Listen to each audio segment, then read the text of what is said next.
Namun setiap kali mereka bergerak, jemarinya jatuh satu persatu. Setiap kali jemarinya jatuh, selalu dibarengi dengan keluarnya nanah bercampur darah. Menurut sebagian riwayat, badan dan hatinya terpisah. Tahun 570 Masehi dikenal sebagai tahun gajah. Pada tahun ini juga menjadi tahun kelahiran Nabi Muhammad Sallallahu Alaihi Wasallam.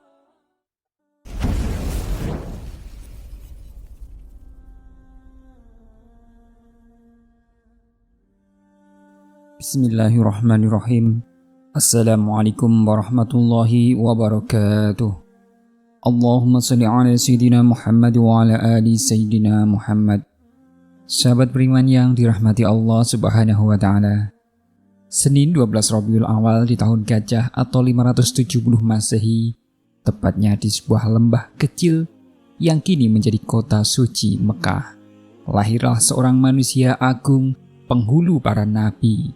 Sebagaimana Imam Muslim meriwayatkan dari Abu Qatadah Al-Ansari radhiyallahu anhu, sesungguhnya Rasulullah Shallallahu Alaihi Wasallam ditanya tentang puasa pada hari Senin.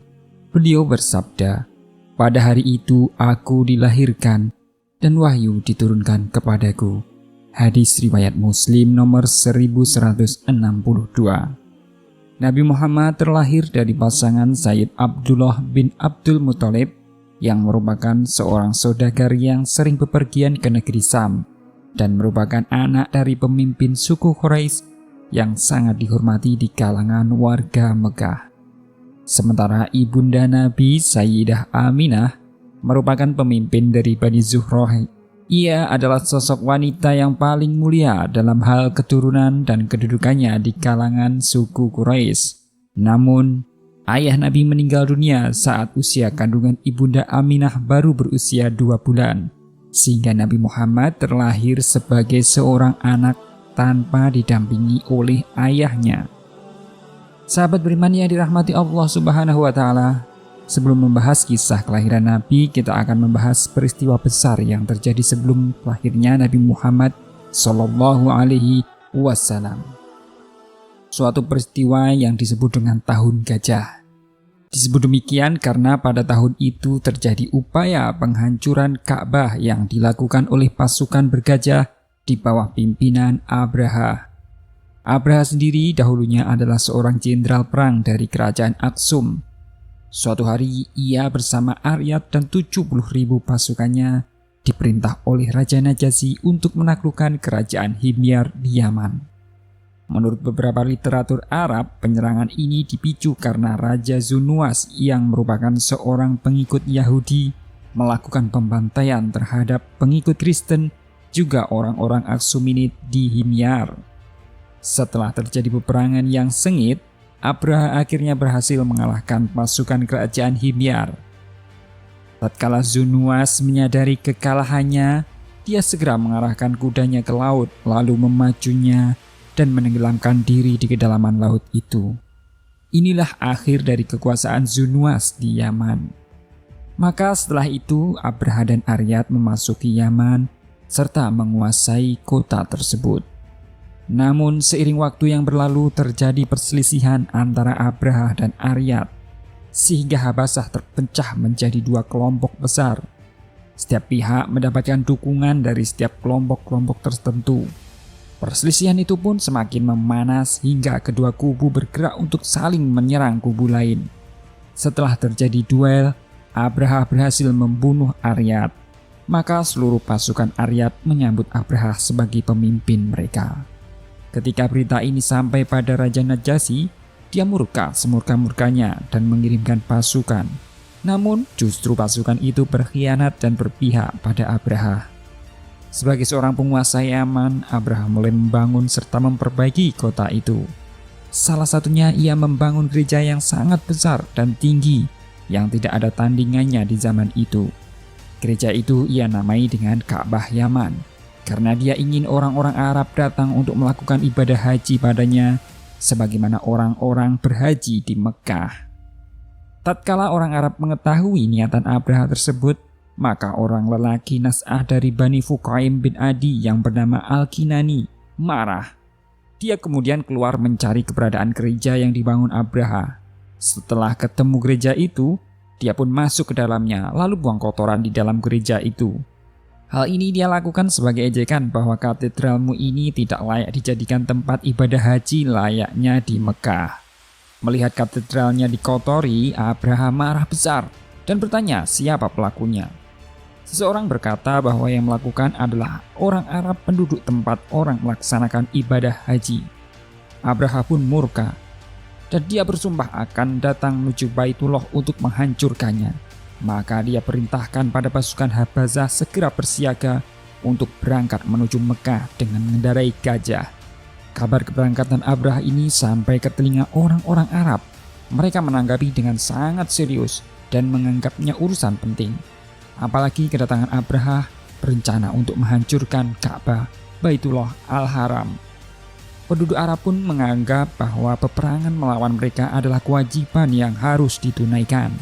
Seorang bangsawan Yaman bernama Zunafar berusaha turun tangan.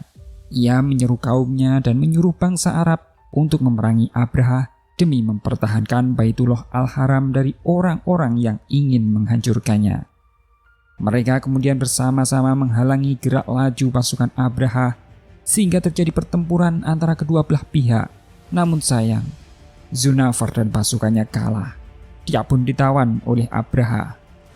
Beberapa suku di sekitar Arab, baik itu suku Quraisy maupun lainnya juga berusaha menghalangi langkah tentara Abraham.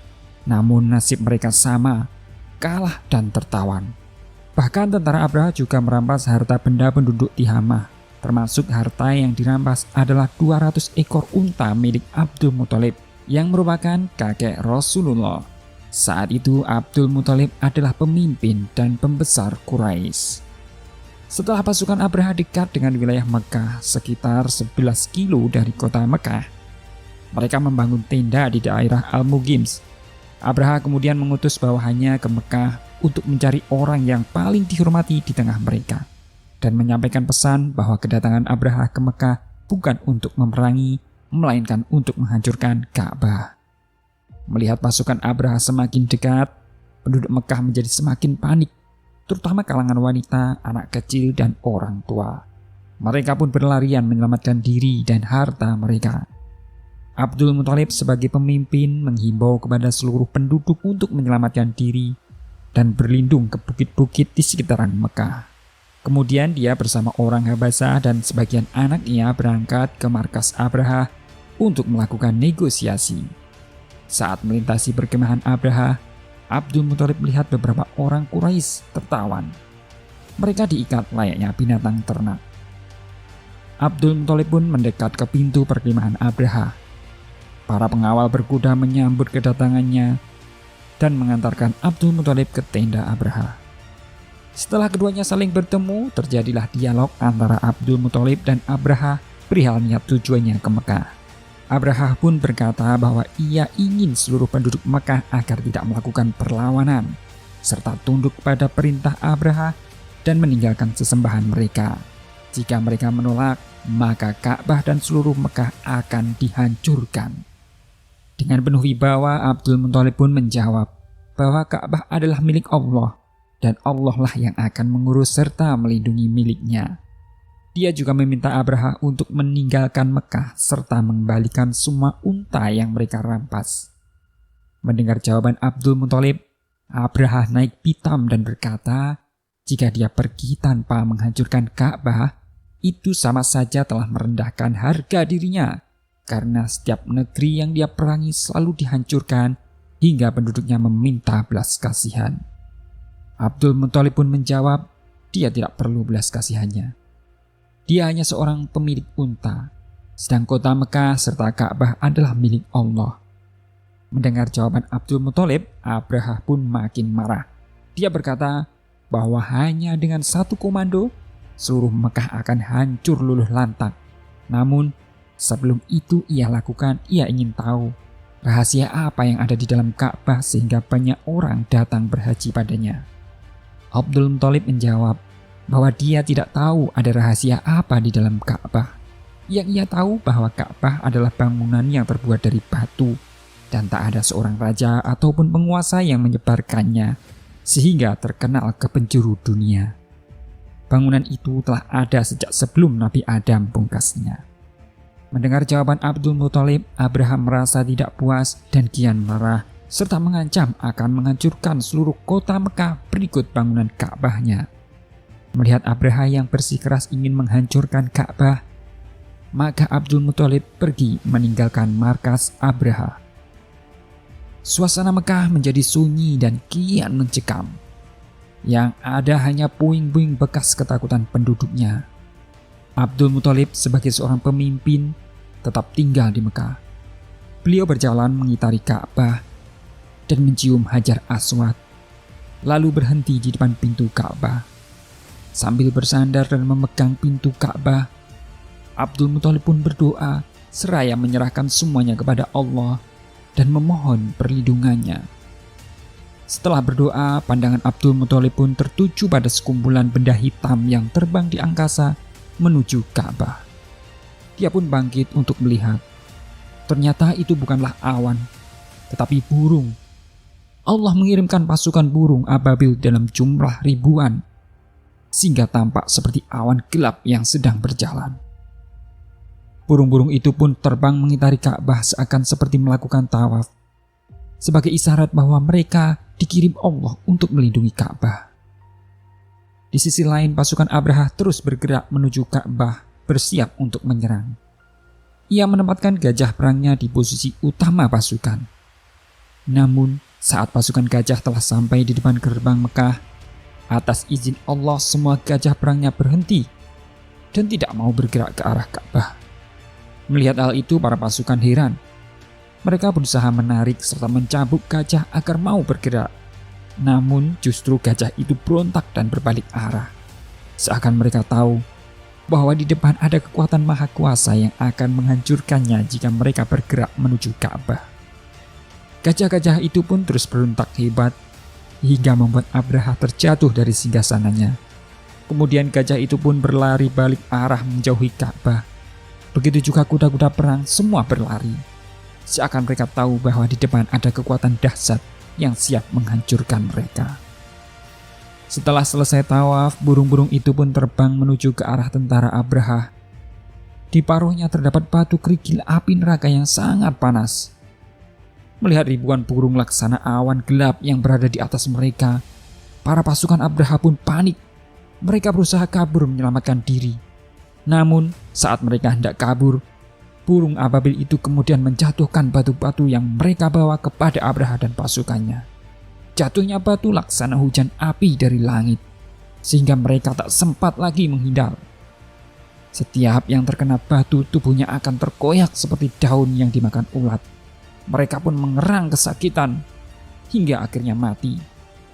Peristiwa ini Allah abadikan dalam Quran Surat Al-Fil ayat 1-5, yang artinya, "Tidaklah engkau Muhammad perhatikan bagaimana Tuhanmu telah bertindak terhadap pasukan bergajah? Bukankah dia telah menjadikan tipu daya mereka itu sia-sia? Dan dia mengirimkan kepada mereka burung yang berbondong-bondong, yang melempari mereka dengan batu dari tanah liat yang dibakar, sehingga mereka dijadikannya seperti daun-daun yang dimakan ulat. Mereka akhirnya mati bergelimpangan di jalan-jalan dan di setiap tempat berlubang yang terisi air. Sementara Abraha terkena lemparan batu di tubuhnya, dia ditandu oleh anak buahnya. Namun setiap kali mereka bergerak, jemarinya jatuh satu persatu. Setiap kali jemarinya jatuh, selalu dibarengi dengan keluarnya nanah bercampur darah. Menurut sebagian riwayat, badan dan hatinya terpisah. Tahun 570 Masehi dikenal sebagai tahun gajah. Pada tahun ini juga menjadi tahun kelahiran Nabi Muhammad Sallallahu Alaihi Wasallam. Ketika Allah Ta'ala hendak menjelmakan hakikat Nabi Muhammad Sallallahu Alaihi Wasallam dan mewujudkan jasmani serta rohaninya dengan bentuk rupanya dan sifatnya di alam dunia, maka Allah memindahkan tempat nur tersebut kepada Sayyidah Aminah yang suci. Dan Allah mengkhususkan padanya sebagai ibu dari Nabi yang terpilih. Dan diumumkan ke seluruh penjuru langit dan bumi bahwa nurnya telah dikandung ibundanya. Maka seluruh makhluk senantiasa rindu dan berharap dengan kelahirannya. Dan bumi yang telah bertahun-tahun gersang mulai tumbuh tanamannya menjadi bumi yang sangat subur. Buah-buahan segera menjadi masak, cabang dan dahannya pun melengkung merendah, sehingga memudahkan pemetik untuk memetiknya. Dan seluruh binatang peliharaan suku Quraisy memperbincangkan hamilnya Sayyidah Aminah dengan ucapan yang fasih. Seluruh makhluk di belahan bumi sebelah timur dan barat serta binatang laut pun ikut riang bergembira. Dalam sebuah riwayat yang dicatat oleh Ibnu Hisham di Sirah Nabawiyah dikatakan, sesungguhnya Sayyidah Aminah binti Wahab, ibunda Rasulullah SAW menceritakan bahwa saat sedang tidur beliau bermimpi didatangi seseorang malaikat. Kemudian dikatakan kepadanya, sesungguhnya engkau telah mengandung penghulu umat seluruh dunia dan sebaik-baik makhluk. Ketika dia lahir ke dunia ini, ucapkanlah, aku memohon perlindungan untuknya pada Yang Maha Esa dari keburukan setiap orang-orang yang hasud. Bila engkau telah melahirkannya, berilah dia nama Muhammad, karena kelak ia akan terpuji.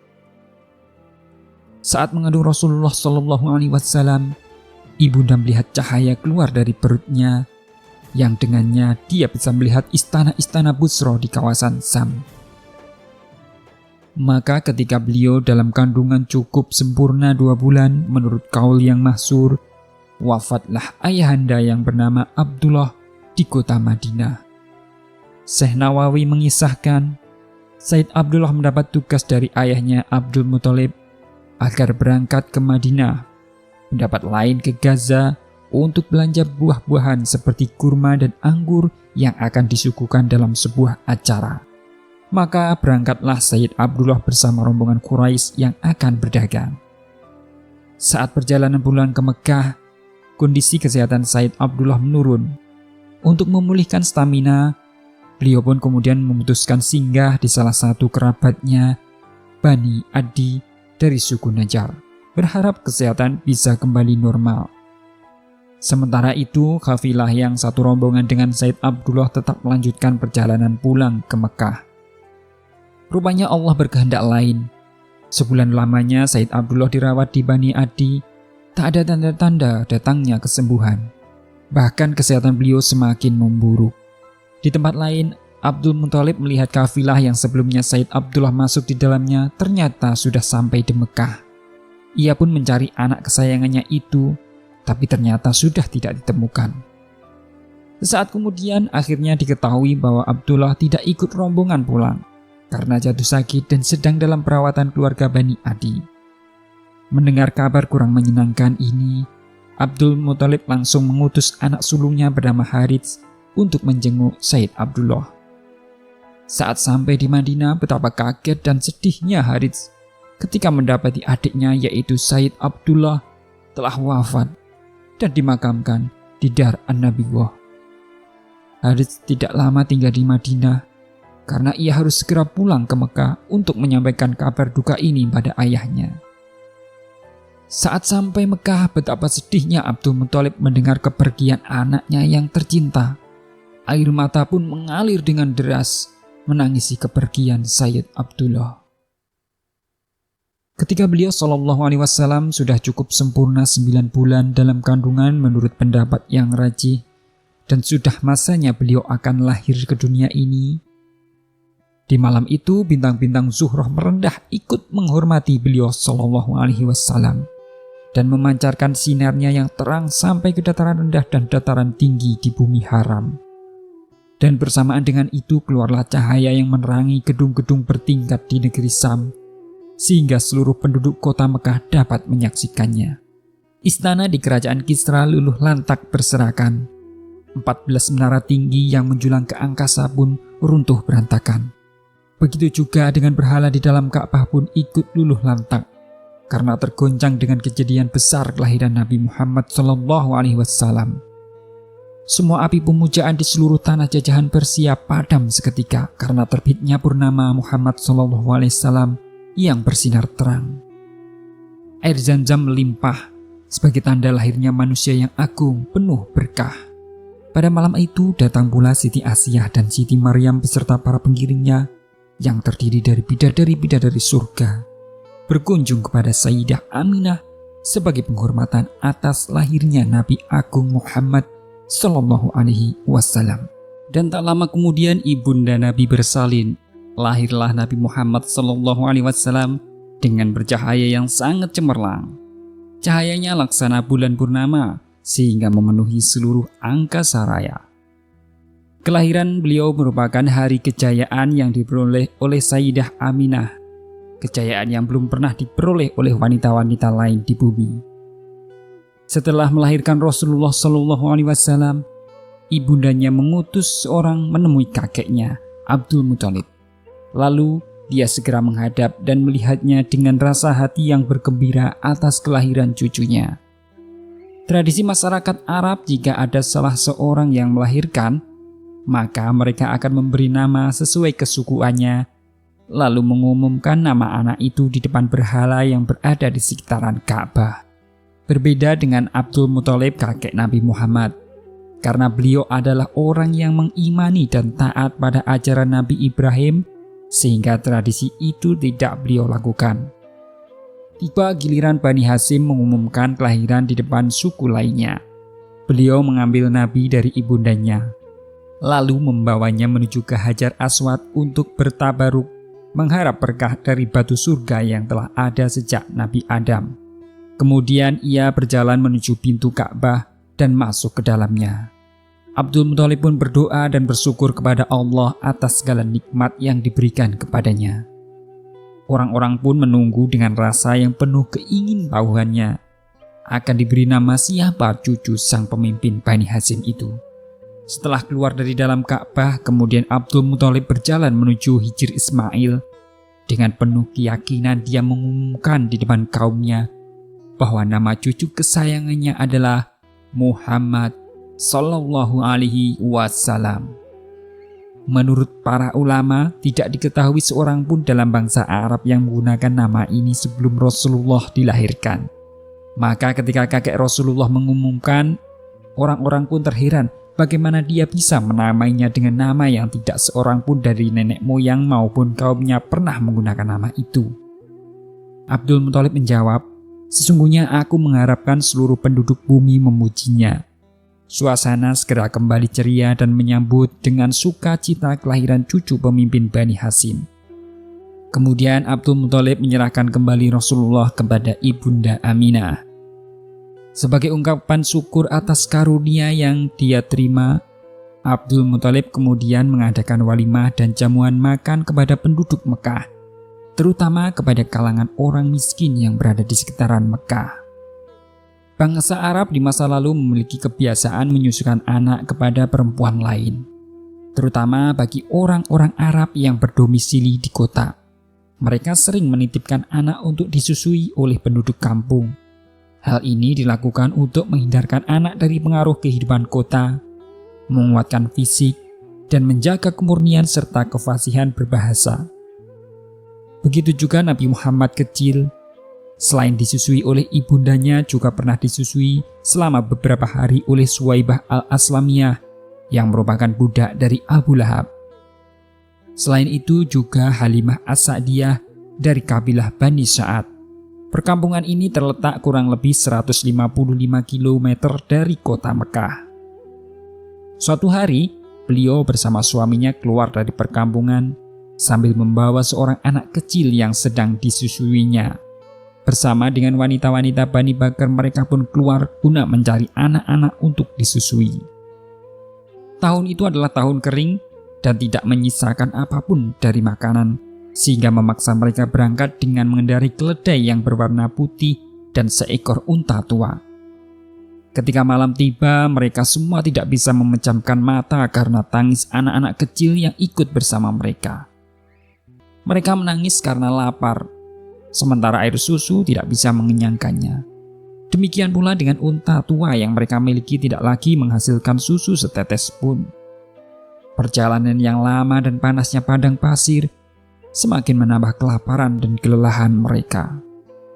Sesampainya di Mekah, mereka segera mencari anak yang bisa disusui. Sesaat kemudian semua wanita pun telah mendapatkan susuan, kecuali Halimah. Meski belum mendapatkan, beliau tidak patah semangat untuk tetap mencari anak susuan. Setelah sekian lama mencari, tapi tak juga mendapatkan anak susuan, sedang bekal telah habis dan uang pun tak ada lagi. Satu-satunya jalan adalah menjual unta tua yang dia miliki. Namun banyaknya luka dan kondisi unta yang sudah tua membuatnya hanya laku dijual dagingnya saja. Maka dengan berat hati, unta itu pun ia bawa ke tukang jagal untuk disembelih. Sesaat ketika hendak menyembelih, unta itu tiba-tiba lari dengan kencang, menabrak semua yang menghalangi jalannya, seakan ada kekuatan yang menggerakkan menuju suatu tempat.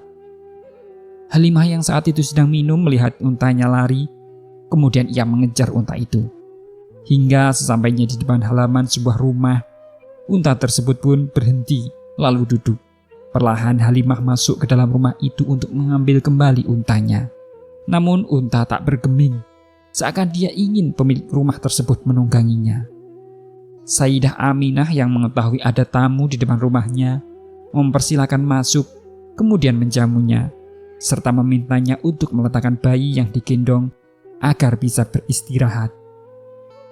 Ketika hendak meletakkan bayi, Halimah melihat ada bayi yang tak lain adalah Nabi saat kecil. Halimah melihat gerak tangan bayi yang seakan kehausan, tergerak hatinya untuk menyusui. Sayyidah Aminah dengan senang hati mempersilahkan. Halimah kemudian menyusui hingga kenyang. Begitu juga anaknya. Sejak hari itu Nabi Muhammad mendapatkan ibu susuan. Namun Sayyidah Aminah sebagai seorang ibu tentu berat hati untuk jauh dari buah hati tercintanya. Sang kakek Abdul Muthalib meyakinkan bahwa semua demi masa depan Nabi Muhammad, maka ia harus rela untuk berpisah sementara waktu. Mulai hari itu Nabi Muhammad pun dibawa oleh Halimah menuju Bani Sa'ad dengan mengendarai unta. Kehadiran Nabi Muhammad membawa keberkahan bagi semua orang di dekatnya. Begitu juga yang dirasakan oleh Halimah. Unta yang mulanya lambat dan sakit kini menjadi seperti unta muda yang memiliki kekuatan. Unta tersebut juga mampu berjalan lebih cepat, sehingga meninggalkan rombongan dan tak ada satupun dari unta mereka yang mampu menyusulnya. Alhasil, waktu sampai ke perkampungan Bani Sa'ad pun menjadi lebih cepat. Bukan hanya itu, sesampainya di kampung Bani Sa'ad, hujan pun turun menyambut kedatangan manusia suci. Kampung yang semula tandus, kini menjadi subur dan hijau. Keberkahan lain yaitu ketika kambing-kambing yang mereka gembala datang dalam keadaan kenyang dan penuh dengan air susu, sehingga mereka dapat memerah dan meminumnya. Pada saat yang sama, orang lain tak dapat memerah susu setetes pun dan tidak mendapatkan pada kambing mereka. Di sisi lain, kelahiran Nabi Muhammad juga telah diketahui oleh Ahlul Kitab. Mereka mendapatkan informasi dari Taurat dan Injil tentang kedatangan Nabi akhir zaman. Bahkan mereka sering bertawasul kepada Nabi jika dalam keadaan perang. Al-Quran juga menerangkan bahwa mereka sudah mengenal Nabi yang terakhir itu sebelum beliau diutus, seperti mereka mengenal anak-anak mereka sendiri.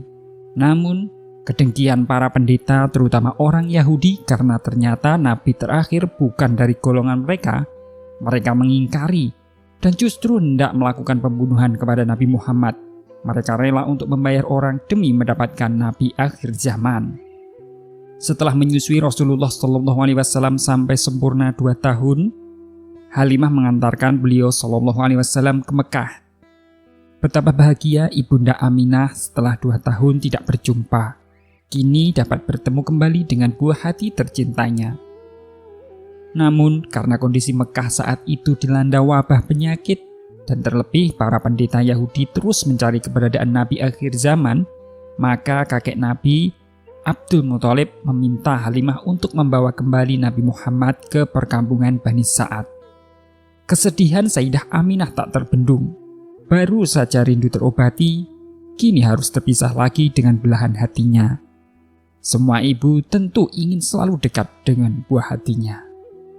Setelah beberapa waktu di perkampungan Bani Sa'ad, selayaknya anak kecil pada umumnya, Nabi Muhammad pun bermain, lari, dan melakukan aktivitas lazimnya anak seusianya. Suatu hari, saat Nabi Muhammad kecil sedang asik bermain dengan anak-anak Bani Sa'ad lainnya, tiba-tiba turun malaikat Jibril dan mendekap Rasulullah, lalu membaringkannya di atas tanah dan mengoperasi dada beliau. Sebagaimana yang diriwayatkan oleh Imam Muslim dari Anas bin Malik radhiyallahu anhu diceritakan bahwasanya Rasulullah Shallallahu alaihi wasallam didatangi malaikat Jibril ketika beliau sedang bermain dengan beberapa anak. Jibril kemudian menangkapnya, menelentangkannya, lalu Jibril membelah dada beliau. Jibril mengeluarkan hatinya dan mengeluarkan dari hati beliau segumpal darah beku sambil mengatakan, "Ini adalah bagian setan darimu." Jibril kemudian mencuci dengan wadah yang terbuat dari emas dengan air zam-zam, lalu ditumbuk kemudian dikembalikan ke tempat semula. Sementara teman-temannya menjumpai ibunya, yaitu Halimah, dengan berlari sembari mengatakan, "Sesungguhnya Muhammad telah dibunuh." Kemudian mereka bersama-sama menjumpainya. Sedangkan beliau dalam keadaan berubah rona kulitnya menjadi pucat. Setelah terjadinya peristiwa itu, Halimah menjadi khawatir jika Nabi Muhammad akan jatuh sakit. Terlebih orang-orang Yahudi terus mencari keberadaan calon Nabi hingga ke perkampungan Bani Sa'ad. Maka beliau Nabi Muhammad dibawa kembali ke Mekah untuk dikembalikan kepada ibundanya. Rasulullah Shallallahu alaihi wasallam kemudian hidup bersama ibundanya Aminah binti Wahab dan kakeknya Abdul Muthalib. Beliau berada dalam pemeliharaan Allah dan perlindungannya. Allah menumbuhkan beliau dengan perkembangan yang baik karena dia hendak memuliakannya.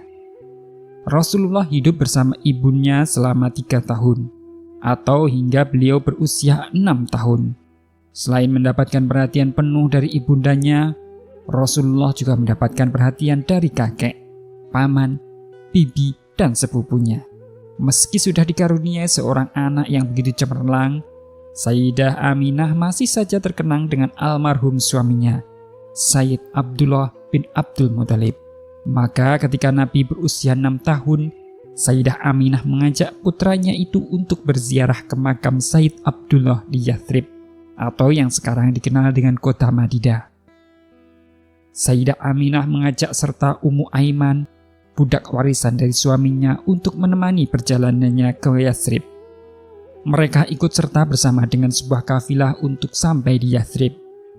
Sayyidah Aminah menaiki unta sendiri, sementara Ummu Aiman bersama Nabi Muhammad menaiki unta yang satunya lagi. Kunjungan yang tak terlalu lama itu ternyata membuat Nabi Muhammad cukup terkesan. Nabi Muhammad melakukan banyak kegiatan selama di Yathrib, bermain di kebun-kebun hingga memanen buah kurma. Setelah 1 bulan berlalu, mereka akhirnya pulang kembali ke Mekah.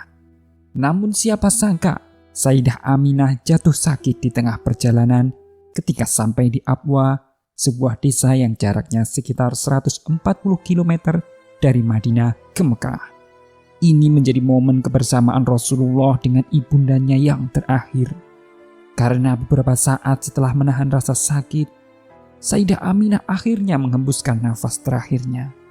Sebelum wafat, Sayyidah Aminah berpesan kepada Ummu Aiman untuk menjaga dan merawat Rasulullah. Ummu Aiman melaksanakan wasiat Sayyidah Aminah itu dengan baik. Ia mengantarkan Nabi Muhammad ke Mekah dengan selamat. Ummu Aiman juga sangat sayang dan perhatian kepada Nabi Muhammad sehingga dikenal sebagai ibu kedua bagi Nabi Muhammad. Di usianya yang tergolong muda, Nabi Muhammad harus menjadi seorang yatim piatu.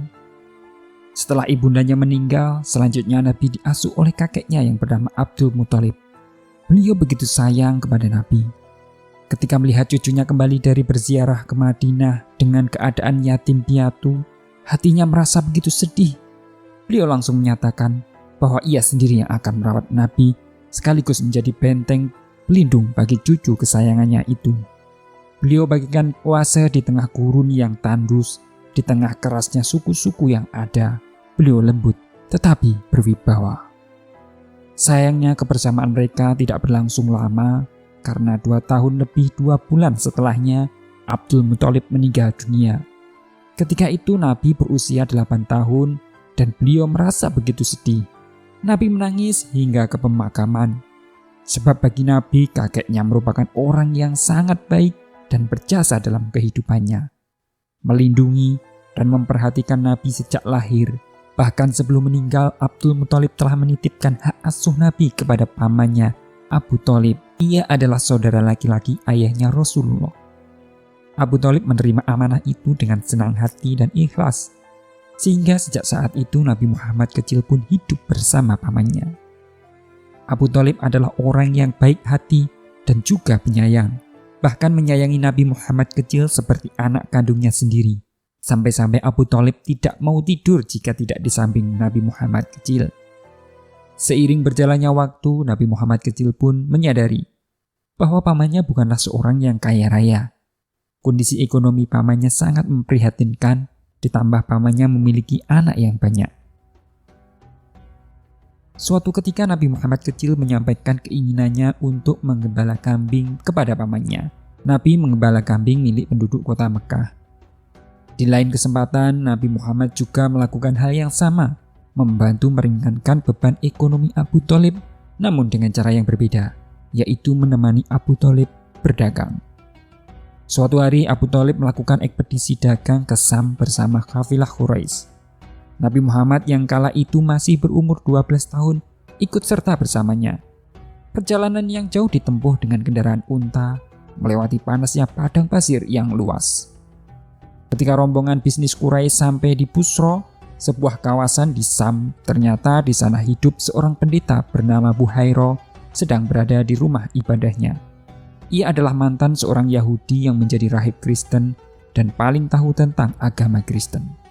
Di rumah ibadah itu, ia hidup sebagai seorang pendeta dan umat Nasrani mendapatkan ilmu dari rumah ibadah tersebut melalui sebuah kitab yang ada di sana yang diwariskan secara turun-temurun dari satu generasi ke generasi berikutnya.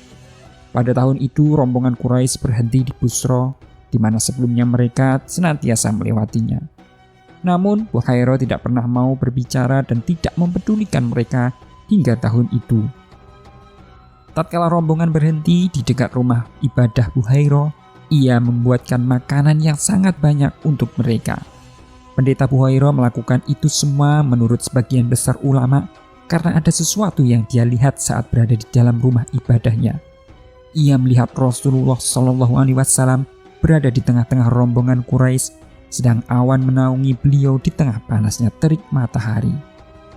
Kemudian mereka berhenti di bawah pohon rindang dekat Busra. Ketika Rasulullah SAW duduk di bawah pohon, maka ranting-ranting pohon tersebut merunduk luluh kepada beliau, sehingga Rasulullah bernaung di bawah pohon itu. Saat Buhairah menyaksikan peristiwa ini, ia keluar dari rumah ibadahnya dan menyuruh pembantunya membuat makanan. Setelah itu ia mengundang seluruh rombongan, baik itu anak kecil, orang dewasa, budak, dan orang merdeka yang ikut bersama mereka. Sesaat setelah itu, Buhairah menyapa paman Rasulullah SAW, Abu Thalib, dan bertanya padanya perihal yang ingin dia ketahui tentang Rasulullah. Abu Thalib menjawab dengan seksama. Saat Abu Thalib dan Buhairah bercakap, Rasulullah masuk ke dalam gereja. Buhairah segera mendekati Rasulullah SAW sambil bertanya, "Nak, demi Lata dan Uzza, aku akan bertanya padamu, dan engkau harus menjawab pertanyaanku," kata Buhairah.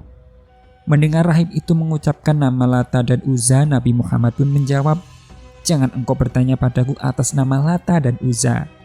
Demi Allah, tidak ada yang paling kubenci selain keduanya." Pendeta itu pun menanyakan segala hal yang ingin diketahuinya. Nabi Muhammad menjawab semua pertanyaannya. Dan ternyata jawaban yang diberikan sesuai dengan sifat-sifat kenabian dalam kitab. Buhairah pun semakin yakin bahwa Nabi akhir zaman akan segera diutus.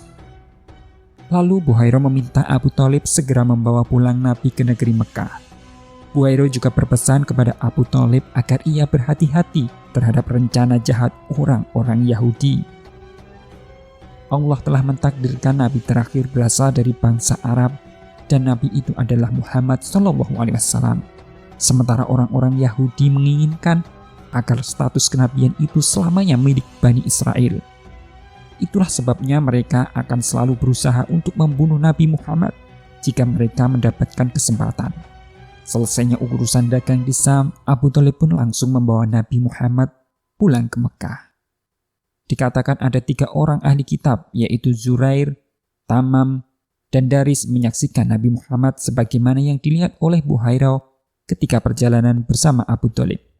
Dan mereka pun menginginkan Nabi Muhammad, tetapi Buhairah mencegahnya sembari mengingatkan mereka akan Allah Subhanahu wa Ta'ala. Sekalipun mereka sepakat untuk membunuh beliau, mereka tidak akan mungkin dapat mendekati beliau. Buhairah tidak henti-hentinya memberikan nasihat hingga akhirnya mereka menyadari kebenaran ucapan Buhairah. Kemudian membenarkan ucapannya dan menarik mundur niatnya untuk membunuh Rasulullah SAW, dan mereka pun berpaling meninggalkan Buhairah. Setelah Rasulullah ikut berdagang dengan pamannya selama kurang lebih 5 tahun hingga usia beliau mencapai 17 tahun, pada tahap ini Rasulullah mulai belajar berwirausaha. Beliau menyerap semua ilmu bisnis dagang dari pamannya dan mitra bisnisnya. Rasulullah mulai membangun bisnisnya sendiri saat usia 17 tahun, meskipun masih pada tahap rintisan. Dengan gelar Al-Amin, Rasulullah menjadi manajer investasi. Banyak pemilik modal di Mekah yang kepincut dengan Rasulullah. Mereka memasok barang dan modal untuk Rasulullah sehingga diputar menjadi lebih besar. Salah satu investor dagang yang terkenal adalah Khadijah.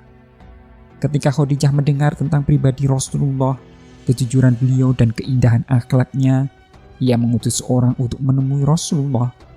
Khadijah menawarkan kepada beliau untuk memasarkan dagangan ke Syam, ditemani karyawan laki-laki kepercayaan yang bernama Maisarah. Rasulullah pun menerima tawaran tersebut, maka mulai saat itu Rasulullah menjadi rekan bisnis dagang Khadijah. Rasulullah berangkat membawa dagangan Khadijah beserta rombongan kabilah dagang lainnya ke Syam, ditemani karyawan laki-laki yang bernama Maisarah. Maisarah selalu takjub, sebab perniagaan yang dijalankan Nabi selalu mendapatkan untung.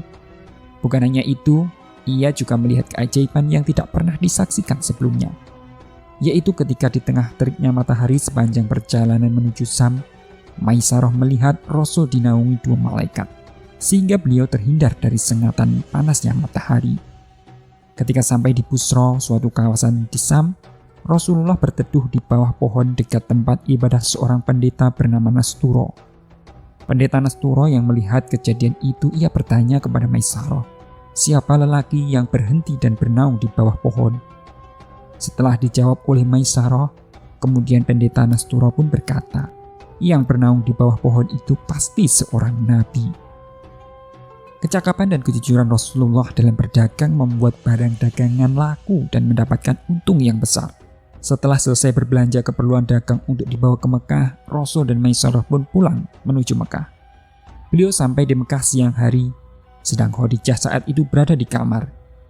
Ia melihat dari kejauhan Rasulullah di atas kendaraannya ada 2 malaikat yang menaunginya. Setelah kembali dari perjalanan dagang tersebut, Maisarah pun menuturkan kesaksiannya mengenai Nabi Muhammad kepada majikannya itu. Khadijah sangat terkesan. Ia merasa semua perilaku akhlak Nabi Muhammad SAW tidak hanya hebat sebagai seorang mitra dagang, tetapi bahkan sebagai pribadi manusia. Alhasil, Khadijah pun kian merasa tertarik kepada beliau. Setelah tiba saatnya Khadijah pun melamar Nabi Muhammad. Dalam hal ini perempuan itu mengutus seorang sahabatnya yang bernama Nafisah binti Umayyah yang juga masih kerabat dekat dengan Nabi Muhammad SAW. Nabi Muhammad pun menerima tawaran Nafisah untuk menikahi Khadijah. Rencana pernikahan pun dimatangkan. Nabi Muhammad SAW kemudian menyampaikan kabar gembira ini kepada paman-pamannya, Hamzah bin Abdul Muthalib. Salah seorang paman beliau lantas mendatangi rumah Khuwailid bin Asad bersama Nabi Muhammad untuk melamar Khadijah. Mereka pun menikahkan Nabi Muhammad dengan Khadijah. Rasulullah SAW menyerahkan mas kawin kepada Khadijah sebanyak 20 unta betina muda. Pasangan bahagia ini dikaruniai 2 orang putra dan 4 orang putri. Mereka adalah Al-Qasim, yang dengan nama ini pula Rasulullah dijuluki Abul Qasim. Kemudian Zainab, Ruqayyah, Ummu Kulthum, Fatimah, dan Abdullah. Allah Maha berkehendak, Abdullah dan Qasim meninggal dunia saat usianya masih kecil. Adapun keempat putri beliau tumbuh dewasa. Mereka termasuk yang paling awal memeluk Islam. begitu wahyu Allah turun kepada Nabi Muhammad. Beberapa tahun sebelum Nabi Muhammad diangkat menjadi nabi, Mekah dilanda banjir. Banjir bandang itu pun menyebabkan dinding Ka'bah retak. Riwayat lain menyebabkan roboh. Air bah itu berasal dari gunung-gunung yang berada di sekitaran Ka'bah. Lantaran Ka'bah berada di daerah cekungan, sehingga air bah pun menuju ke sana. Awalnya Ka'bah berupa susunan batu yang lebih tinggi dari badan manusia atau sekitar 9 hasta. Tidak beratap dan pintunya sejajar dengan tanah. Kondisi Ka'bah yang seperti itu juga mempermudah para pencuri untuk mengambil harta persembahan yang ditaruh di dasar Ka'bah. Peristiwa-peristiwa itu membuat kaum Quraisy bersepakat untuk memugar Ka'bah. Sebelumnya mereka tidak berani melakukan itu karena kesakralan Ka'bah. Namun karena kondisi Ka'bah yang semakin buruk, mereka akhirnya berani merenovasinya. Terlebih pada saat itu ada kapal milik saudara Romawi yang membawa bahan bangunan tengah terdampar di Jeddah. Juga ada seorang Nasrani yang mahir dalam bidang pertukangan. Kaum Quraisy pun mulai memugar Ka'bah setelah semua persiapan selesai. Abu Wahab, orang pertama yang memugar Ka'bah. Ia mengalami kejadian aneh ketika memulai mencukil batu Ka'bah. Batu yang sudah diambil jatuh dari tangannya dan kemudian kembali ke tempat awalnya. Sesaat setelah kejadian itu, Abu Wahab pun berkata, "Kita lanjutkan pemugaran, tetapi jangan menerima sesuatu apapun yang tidak baik dalam rangka pemugaran ini. Jangan ada sesuatu yang sumbernya dari perzinaan, riba, atau hasil penganiayaan terhadap seseorang." Pekerjaan renovasi Ka'bah dikerjakan 4 suku Quraisy. Masing-masing suku Quraisy bertanggung jawab terhadap satu sisi Ka'bah, mulai dari pemugarannya hingga membangunnya kembali. Di tengah jalan mereka tidak berani meruntuhkan bagian yang perlu dihancurkan karena takut akan mendapatkan bencana. Mereka pun akhirnya berhenti. Namun kemudian Al-Walid bin Mughirah berusaha meyakinkan mereka. Ia mengambil kapaknya dan mulai meruntuhkan Ka'bah dari arah 2 tiang. Seraya berdoa, "Ya Allah, kami tidak menginginkan apapun kecuali kebaikan," kata Al-Walid bin Mughirah. Orang-orang Quraisy tidak langsung mengikuti Al-Walid. Mereka menunggu hingga keesokan harinya. Jika terjadi sesuatu pada Al-Walid, maka mereka tidak akan meruntuhkan bangunan Ka'bah dan mengembalikannya seperti semula. Namun jika Al-Walid baik-baik saja, mereka yakin Allah telah meridhoi langkahnya. Setelah keesokan harinya mereka melihat Al-Walid bin Mughirah masih sehat seperti biasanya, ia meneruskan pekerjaannya menghancurkan dinding-dinding Ka'bah. Setelah itu orang-orang Quraisy mulai mengikuti Al-Walid meruntuhkan bangunan Ka'bah. Mereka menggali hingga mencapai pondasi batu hijau yang dulu diletakkan Nabi Ibrahim alaihissalam. Semula mereka hendak menghancurkan pondasi itu, namun selalu gagal. Menurut sebuah riwayat, seseorang dari Quraisy memasukkan linggis untuk mencabut batu tersebut. Tatkala batu itu bergerak, tiba-tiba seluruh kota Mekah pun bergetar hebat. Mereka akhirnya membiarkan dan menjadikan sebagai pondasi bangunan Ka'bah yang akan dibangun. Orang-orang Quraisy itu pun mengambil batu-batu granit berwarna biru dari pegunungan di sekitar Mekah sebagai bahan bangunan Ka'bah yang baru. Nabi Muhammad yang saat itu berusia 35 tahun ikut serta dalam proses pemugaran Ka'bah. Beliau juga ikut mengangkut batu itu dengan cara memikulnya. Pada saat pembangunan sampai pada posisi Hajar Aswad, timbul pertengkaran hingga hampir terjadinya pertumpahan darah di antara suku Quraisy terkait siapa yang berhak meletakkan batu hitam tersebut. Masing-masing dari mereka merasa paling berhak. Diriwayatkan perselisihan itu pun berlangsung selama 4 atau 5 hari sebelum akhirnya mereka berdamai. Salah satu sesepuh Quraisy, Abu Umayyah bin Al-Mughirah Al-Makhzumi, memberi saran agar menetapkan seseorang sebagai pemutus persoalan tersebut. Jadi keputusan tentang siapa yang berhak meletakkan Hajar Aswad akan diputuskan oleh orang yang pertama kali lewat pintu masjid besok pagi. Suku-suku Quraisy pun sepakat dengan usulan itu. Ternyata yang pertama kali memasuki masjid adalah Nabi Muhammad. Mengetahui Nabi Muhammad yang mereka juluki Al-Amin yang akan meletakkannya, mereka semua pun setuju. Setelah mereka semua berkumpul di sekitar Nabi Muhammad dan mengabarkan apa yang harus beliau lakukan, maka beliau pun meminta dibentangkan sehelai kain. Lalu beliau letakkan Hajar Aswad di tengah kain itu. Beliau lantas meminta perwakilan semua suku untuk memegang bersama-sama ujung kain dan menggotong Hajar Aswad ke dekat tempatnya. Orang yang berhak meletakkan kembali Hajar Aswad ke tempat itu adalah orang yang berada di dekat batu tersebut. Ternyata batu tersebut meluncur ke arah Nabi. Beliau kemudian meletakkan batu tersebut ke tempat asalnya. Dengan cara yang bijaksana itu, semua suku merasa puas karena tidak ada yang diperlakukan lebih dari yang lainnya. Pemungkaran Ka'bah sebetulnya tidak selesai karena biaya untuk renovasi tidak cukup. Terlebih Abu Wahab sebelumnya sudah mewanti-wanti agar dana yang dipakai untuk renovasi Ka'bah harus bersih, tidak berasal dari hasil zina, riba ataupun penganiayaan. Karena dananya tidak cukup, akhirnya mereka mengurangi panjang tembok sisi barat dan sisi timur di bagian utara, kurang lebih 3 meter yang dikurangi. Mereka kemudian memberikan tanda pada bagian yang harus diselesaikan. Tanda itulah yang kini dikenal dengan tembok yang relatif rendah atau dikenal dengan Hijr Ismail. Dengan demikian, tawaf menjadi tidak sah jika memasuki ruang itu, karena Hijr Ismail masih bagian dari Ka'bah. Setelah dibongkar, mereka membangun kembali bangunan Ka'bah dengan ukuran dan bentuk yang sedikit berbeda dari sebelumnya. Pintu Ka'bah ditinggikan sekitar 2 meter dari lantai. Ketinggiannya pun ditambah menjadi 18 hasta dari sebelumnya 9 hasta. Pintu dibuat hanya 1, sebelumnya 2 pintu, 1 di bagian timur dan 1 di bagian barat. Di dalam Ka'bah dibuat 6 tiang dalam 2 deretan. Di dalamnya juga dipasang tangga untuk naik ke atap. Ketika masa kenabian sudah semakin dekat, rabi-rabi Yahudi, pendeta-pendeta Kristen, dan dukun-dukun Arab membahas tentang Rasulullah sebelum kenabian beliau. Mereka mendapatkan ciri beliau dan ciri zamannya dalam kitab mereka dan sesuai dengan wasiat nabi-nabi mereka dalam kitab itu. Bahkan mereka sering bertawasul memohon pertolongan dengan nama nabi saat terjadi peperangan.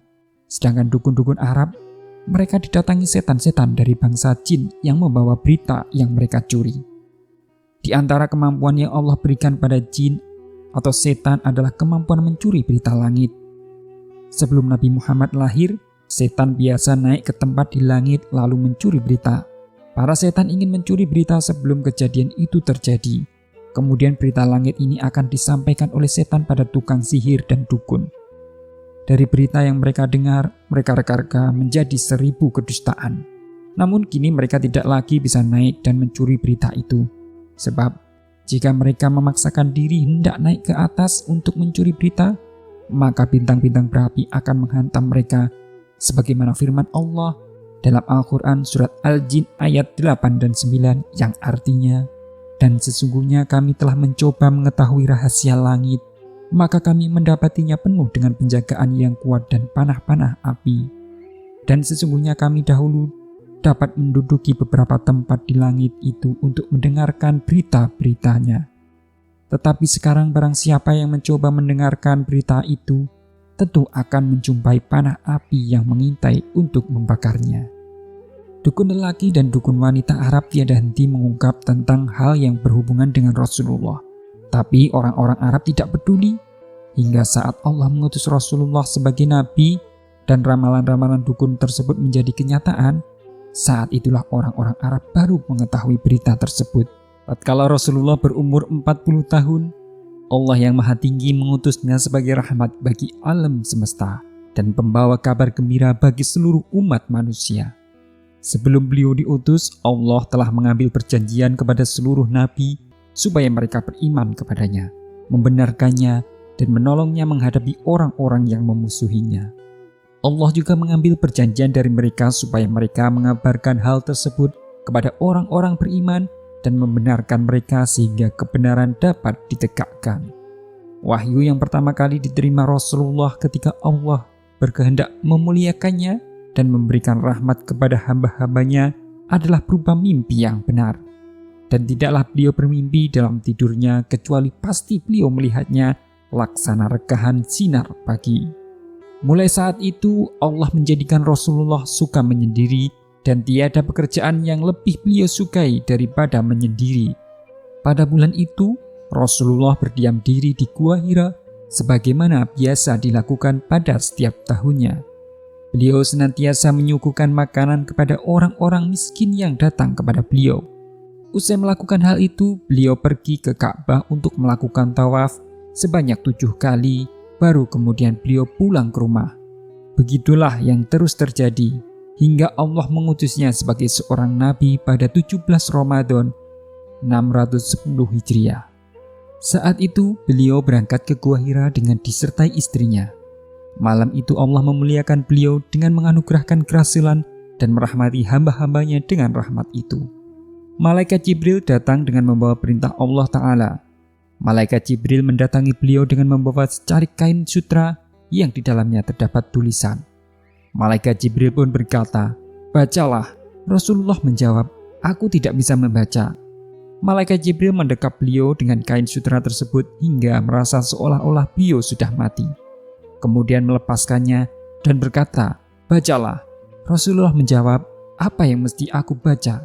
Malaikat Jibril pun mendekap beliau kembali hingga merasa seolah-olah beliau telah mati. Kemudian melepaskan dan berkata, "Bacalah." Rasulullah pun berkata, "Apa yang mesti aku baca?" Kemudian malaikat Jibril membacakan surat Al-Alaq ayat 1 hingga ayat 5. Setelah terjadinya peristiwa itu, kemudian Jibril pun pergi meninggalkan Rasulullah. Dan beliau merasakan jika sesuatu telah tertulis dalam hati beliau. Lalu beliau pun keluar dari Gua Hira. Ketika berada di tengah-tengah gunung, tiba-tiba terdengar sebuah suara dari langit, "Wahai Muhammad, engkau adalah utusan Allah, sedang aku adalah Jibril." Beliau menundukkan kepala ke langit. Saat itu beliau melihat Jibril dalam sosok seorang laki-laki yang membentangkan kedua kakinya ke ufuk langit. Jibril berkata lagi, "Wahai Muhammad, engkau adalah utusan Allah, sedang aku adalah Jibril." Kemanapun beliau arahkan pandangan, Jibril berada di sana. Beliau terdiam dan tak selangkah pun kaki bergerak. Hingga akhirnya Khadijah mengirimkan pelayan-pelayannya untuk mencari Rasulullah hingga ke Mekah atas dan kembali lagi kepada Khadijah tanpa hasil. Padahal Rasulullah tetap berdiri di tempat semula. Kemudian Jibril pergi dan Rasulullah pun pulang menemui keluarganya. Sesampainya di rumah, Rasulullah pun menceritakan kejadian itu kepada Khadijah. Khadijah yang selama ini telah menanti kebenaran itu berusaha meneguhkan Nabi dan memberikan kegembiraan serta harapan bahwa beliau SAW akan diangkat menjadi Nabi untuk umat ini. Khadijah kemudian pergi ke kediaman Waraqah bin Naufal, saudara sepupunya. Waraqah adalah seorang penganut agama Kristen yang mengkaji kitab-kitab agama dan banyak belajar dari orang-orang Yahudi serta orang Kristen. Khadijah mengabarkan kepada Waraqah persis seperti apa yang dituturkan Rasulullah bahwa beliau melihat dan mendengar sesuatu. Waraqah bin Naufal pun berkata, "Kudus, kudus, demi zat yang jiwa Waraqah ada di tangannya. Jika semua yang engkau tuturkan benar, wahai Khadijah, sungguh dia telah didatangi Jibril yang dahulu pernah datang kepada Musa. Dia adalah nabi untuk umat ini. Katakanlah padanya bahwa hendaknya dia bersabar." Lalu Khadijah pulang menemui Rasulullah dan menceritakan apa yang dikatakan oleh Waraqah bin Naufal kepada Rasulullah. Usai melakukan khalwat di Gua Hira, Rasulullah beraktivitas seperti biasanya. Beliau pergi ke Ka'bah lalu tawaf. Saat sedang tawaf itulah beliau bertemu dengan Waraqah bin Naufal. Waraqah pun berkata, "Wahai sepupuku, tuturkanlah kepadaku apa yang engkau lihat dan engkau dengar." Rasulullah SAW kemudian menuturkan apa yang beliau lihat dan apa yang beliau dengar kepada Waraqah. Waraqah bin Naufal pun berkata, "Demi zat yang jiwaku berada di tangannya, sungguh engkau adalah nabi untuk umat ini. Sungguh Jibril yang dahulu pernah datang kepada Musa kini telah datang kembali padamu. Engkau pasti akan didustakan, disakiti, diusir, dan diperangi. Seandainya aku masih hidup pada hari itu, pasti aku menolong Allah dengan pertolongan yang diketahuinya." Kemudian Waraqah bin Naufal pun mencium ubun-ubun beliau. Setelah itu Rasulullah SAW kembali ke rumah. Sejak saat itulah Rasulullah SAW oleh Allah diutus menjadi Rasul umat ini. Ikhwan akhwat yang dirahmati Allah Subhanahu wa Ta'ala, mudah-mudahan kisah ini bermanfaat dan dapat kita ambil pelajaran. Mudah-mudahan kita semua mendapatkan syafaat Rasulullah Sallallahu Alaihi Wasallam. Amin amin ya rabbal alamin. Billahi taufiq wal hidayah. Wassalamualaikum warahmatullahi wabarakatuh.